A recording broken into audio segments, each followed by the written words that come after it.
2011 সালের জুন মাস 10 তারিখে বাবার সাথে ভীষণ একটা গণ্ডগোল হলো। কারণ বাবার স্বপ্ন ছিল যে আমার ছেলে চাকরি করবে, হ্যাঁ একদম একদম ডিফেন্সের মধ্যে হোক, পুলিশের মধ্যে হোক। আর আমার যা কোয়ালিটি ছিল, আমি পুলিশের চাকরি তো আরামসেই পেতাম। ছেলে চাকরি না করে এখন জেলের হাওয়া খাচ্ছে। যাই হোক, আমাদের আজকে ব্যায়াম শেষ, আমরা ব্যাকের ব্যায়াম করেছি। আমাদের প্রায় 15,000 কিলোমিটার দূর থেকে এসছে আমাদের মাস্টারমশাই, তার স্কুল ছুটি। ঠিক আছে ভাই, ঠিক আছে, তুই এবার তোর জ্ঞানের কথা বন্ধ কর। তোর সবাই জ্ঞান শুনেও নিয়েছে, দেখেও নিয়েছে যে তুই কেমন জ্ঞান দিতে পারিস। 2011 সালের জুন মাস 10 তারিখে বাবার সাথে ভীষণ একটা গণ্ডগোল হলো। কারণ বাবার স্বপ্ন ছিল যে আমার ছেলে চাকরি করবে, হ্যাঁ একদম একদম ডিফেন্সের মধ্যে হোক, পুলিশের মধ্যে হোক। আর আমার তোর এই জ্ঞান কেউ নিতে চায় না। এই দেশে দেখে এই দেশে সেনাবাহিনী নামে উল্টা উল্টা বলবি, তাহলে তোর জ্ঞান কেউ নেবে?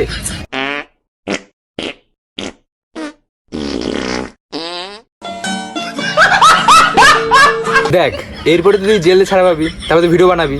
এর পরের ভিডিওগুলো ভালো করে বানাস, বুঝে শুনে বলিস কি কাকে কি বলছিস, ঠিক আছে? সঠিক বলেছেন, আপনার বুদ্ধি ভালো।